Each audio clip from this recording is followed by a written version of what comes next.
Sous la présidence de M. Roger Barrot, ministre de l'Environnement, de l'Eau et de l'Assainissement, la Journée mondiale de l'eau célébrée chaque 22 mars est commémorée cette année sous le thème « La préservation des ressources en eau, gage d'une sécurité alimentaire et d'une résilience climatique au Burkina Faso ». Plusieurs activités vont marquer cette célébration. Jeudi 20 mars, panel à 2IE.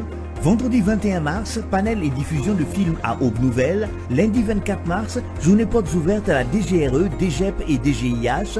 Mardi 25 mars, panel et diffusion de films à ESUP Jeunesse. Jeudi 27 mars, lancement officiel des activités de la police de l'eau sur les berges du barrage de Ziga.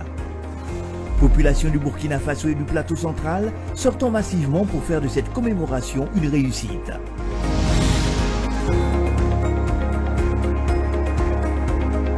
Ensemble, engageons-nous pour une gestion responsable de nos ressources en eau. Conférence internationale sur le développement CID. Pour la deuxième fois, Ouagadougou accueille le 10 mai 2025 la conférence internationale sur le développement CID portant sur le Mine Education et le développement.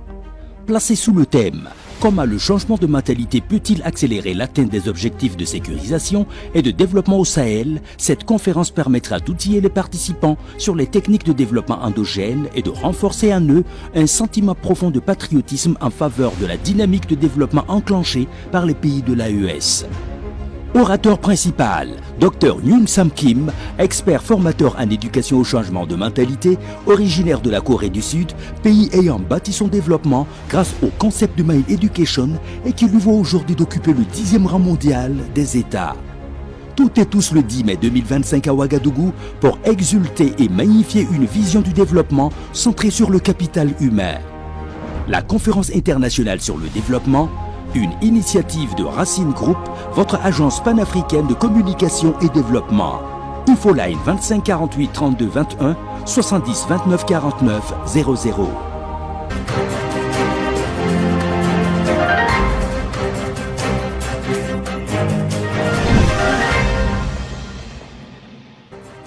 Bonsoir chers amoureux de la nature, bienvenue au journal sur Faso Green TV, votre média en ligne spécialisé dans le traitement de l'information en lien avec l'environnement, l'eau et l'assainissement. Installez-vous, on démarre avec les titres. Plateforme verte des femmes, une initiative de la Grande Muraille Verte mise en place dans le but d'une récupération des terres dégradées et l'amélioration des conditions de vie des communautés à la base. L'atelier s'est ouvert ce 19 mars 2025 à Ouagadougou. Des précisions dans un instant. Aussi, dans ce journal, nous parlons d'assainissement et c'est au quartier Nord-Saint de la ville de Ouagadougou.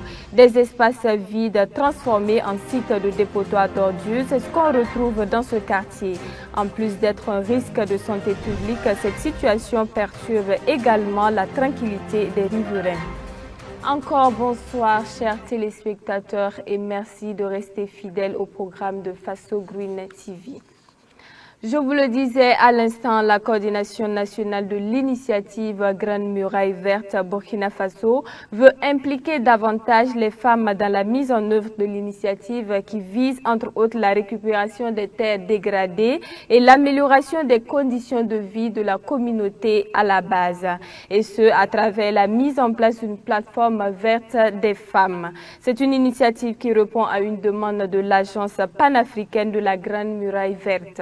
L'atelier national de mise en place de la plateforme verte des femmes de la Grande Muraille Verte s'est ouvert ce 19 mars 2025 à Ouagadougou. Mamadou Souare. Elles sont venues pour la majeure partie des structures associatives intervenant dans le domaine de l'environnement pour prendre part à cet atelier national de mise en place de la plateforme verte des femmes de la Grande Muraille Verte. 2 jours durant, sous la houlette de la coordination nationale de l'initiative Grande Muraille Verte Burkina Faso, ces femmes vont identifier des activités à mener en termes de restauration des écosystèmes et de valorisation des produits forestiers non ligneux. L'apothéose sera couronnée par la mise en place proprement dite de cette plateforme. Et c'est Diane Sommet qui a ouvert les travaux ce 19 mars 2025 au nom du secrétaire général du ministère en charge de l'environnement. Je suis convaincu que vos discussions et vos échanges durant ces 2 jours seront riches et fructueux. Ensemble, nous pouvons construire une plateforme forte et dynamique, capable de porter la voix des femmes et de contribuer de manière significative à la réalisation des objectifs de la Grande Muraille Verte. Ensemble, faisons de cette plateforme un outil puissant pour l'autonomisation des femmes et le développement durable de nos communautés dans la mise en œuvre de la Grande Muraille Verte au Burkina Faso. La mise en place de cette plateforme verte des femmes de la Grande Muraille Verte répond aux grandes orientations données par l'Agence panafricaine de la Grande Muraille Verte. Les grandes orientations de l'Agence panafricaine, c'est qu'il faut mettre la femme au centre des différentes activités. Parce que dans la plupart de la zone sahélienne, le taux de femmes, c'est plus de 50%. Donc on ne peut pas négliger ce potentiel-là. Et surtout qu'en termes aussi de désertification, de changement climatique, c'est les femmes qui en pâtissent le plus. Donc il faut que la femme soit mise au centre de ces échanges et qu'on puisse ensemble œuvrer à changer un peu les conditions de vie de ces femmes et restaurer surtout l'environnement.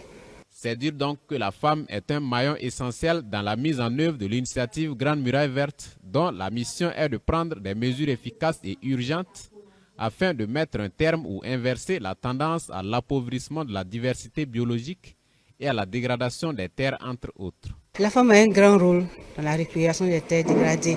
Je dis que c'est à la femme que recombe le premier rôle, puisque si vous voyez la récupération des terres, dégradées, si vous prenez le cas des jardins nutritifs où la femme elle participe à la mise en œuvre des jardins nutritifs, où elle fait des jardins nutritifs, des produits des jardins nutritifs, elle nourrit sa famille et aussi ce sont des sources de revenus pour la femme. Donc la femme a un rôle primordial dans la récupération des terres dégradées et ce rôle-là doit être valorisé. Après la mise en place de cette plateforme verte des femmes de la Grande Muraille Verte, le rôle de la coordination nationale de l'initiative Grande Muraille Verte sera essentiellement l'appui conseil et contribuer également à la mobilisation des ressources. On aborde un tout autre registre à présent, celui de l'assainissement. Des espaces vides à Ouagadougou, on en trouve certainement dans plusieurs quartiers de la ville de Ouagadougou. Pourquoi, au lieu d'être transformés en des lieux attractifs, ils servent plutôt de sites de dépotoir d'ordures, s'interrogent certains riverains. Nous avons fait un tour sur un de ces espaces vides situés à Nonsin, dans l'arrondissement 3 de la ville de Ouagadougou. Le point, c'est avec Mamadou Souaré. Un espace vide parmi tant d'autres dans la ville de Ouagadougou qui pourrait peut-être servir de lieu d'embellissement de la ville ou à autre type d'aménagement. Mais le constat est tout autre. L'espace est plutôt envahi par des sachets plastiques, des pneus usés, des restes de nourriture et bien d'autres types de déchets qui mettent mal à l'aise les riverains. Nous sommes à Nonsin dans l'arrondissement 3 de Ouagadougou. Les déchets prolifèrent et même les rails ne sont pas épargnés sur cet espace vide jouxtant le mur du camp Sangoulé-Lamizana. En tout cas, l'espace vide, ce n'est pas loin du camp. Mais deuxièmement, ce n'est pas loin de nos maisons aussi. Si ça c'était propre, ça nous rend passer comme ça. La nuit, les délinquants profitent de là pour faire des cambriolages de motos et consorts, tout. Et puis, en fait, nos petits-enfants même qui sont là, voilà, et les ramassages des ordures là, sont obligés de faire ça. Ça, c'est du banditisme aussi. La maladie et consorts, tout. À chaque fois, surtout la nuit, ils viennent brûler. Quand ils brûlent les gaz là, les fumées là, c'est dans nos quartiers seulement que ça rentre. Si l'espace est vide et non exploité, c'est logique qu'il soit source de problèmes. J'ai grandi dans ce quartier et quand le chemin de fer ne passait pas encore par là, c'était carrément un buisson. Donc les voleurs en profitèrent. Même avec cette situation actuelle, les bandits agressent les passants. Plusieurs fois, nous, on a intervenu pour aider les passants victimes d'agressions. La situation devient encore plus criarde lorsque la saison pluvieuse s'installe. Pendant la saison pluvieuse précédente, l'eau stagnait ici. 2 enfants même y sont restés par noyade.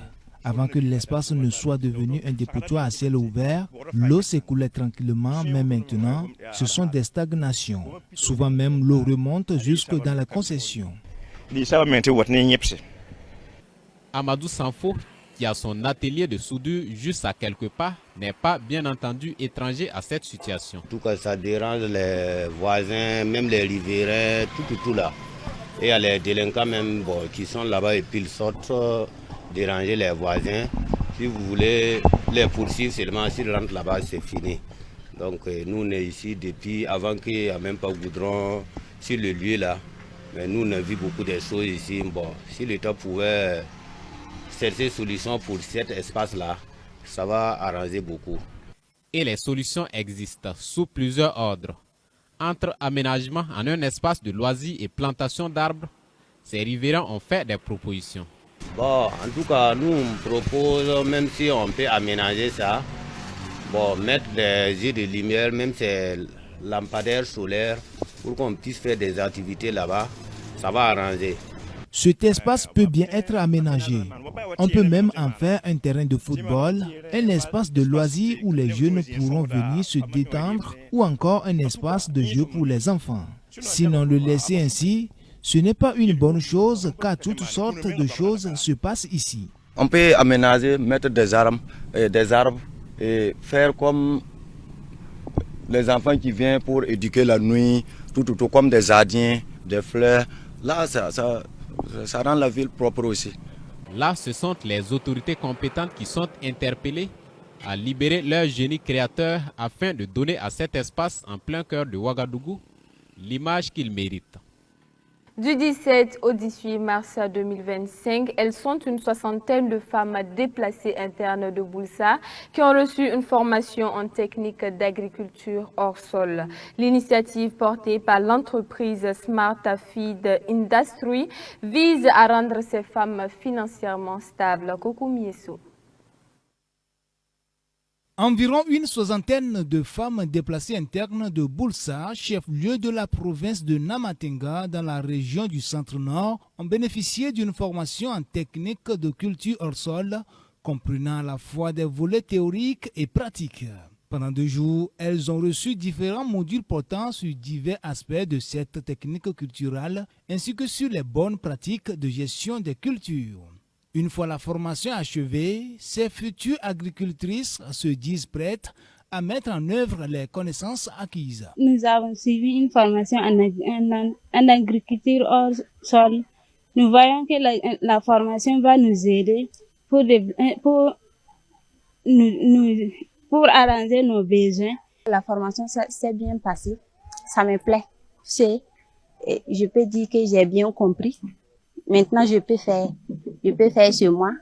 Et on a dit aussi qu'on peut vendre. Nous, en tant que service en charge de la jeunesse et de l'emploi, nous nous en réjouissons énormément, étant donné que c'est une formation, on peut le dire, à un métier également.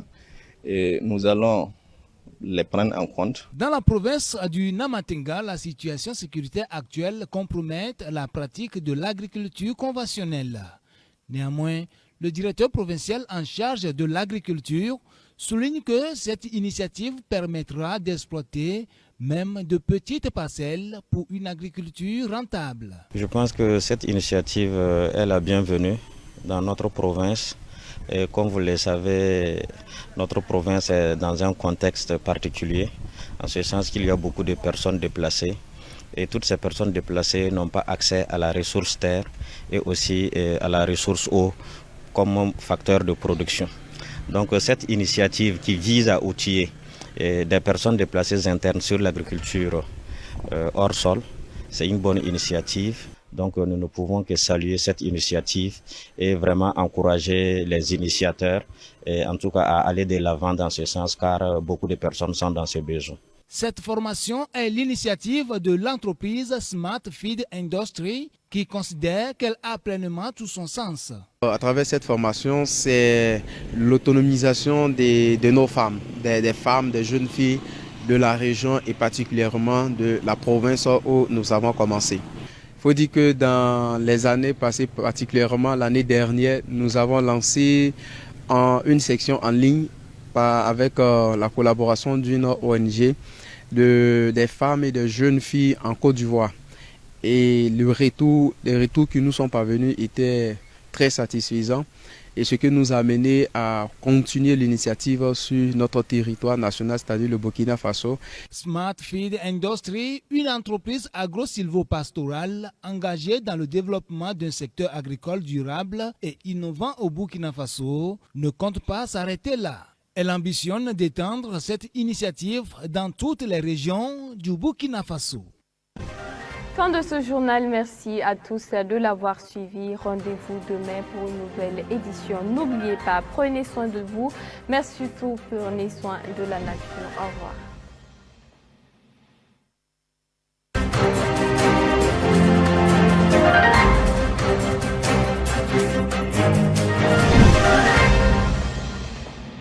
Sous la présidence de M. Roger Barrot, ministre de l'Environnement, de l'Eau et de l'Assainissement, la Journée mondiale de l'eau célébrée chaque 22 mars est commémorée cette année sous le thème « La préservation des ressources en eau, gage d'une sécurité alimentaire et d'une résilience climatique au Burkina Faso ». Plusieurs activités vont marquer cette célébration. Jeudi 20 mars, panel à 2IE. Vendredi 21 mars, panel et diffusion de films à Aube Nouvelle. Lundi 24 mars, journée portes ouvertes à la DGRE, DGEP et DGIH. Mardi 25 mars, panel et diffusion de films à ESUP Jeunesse. Jeudi 27 mars, lancement officiel des activités de la police de l'eau sur les berges du barrage de Ziga. Population du Burkina Faso et du plateau central, sortons massivement pour faire de cette commémoration une réussite.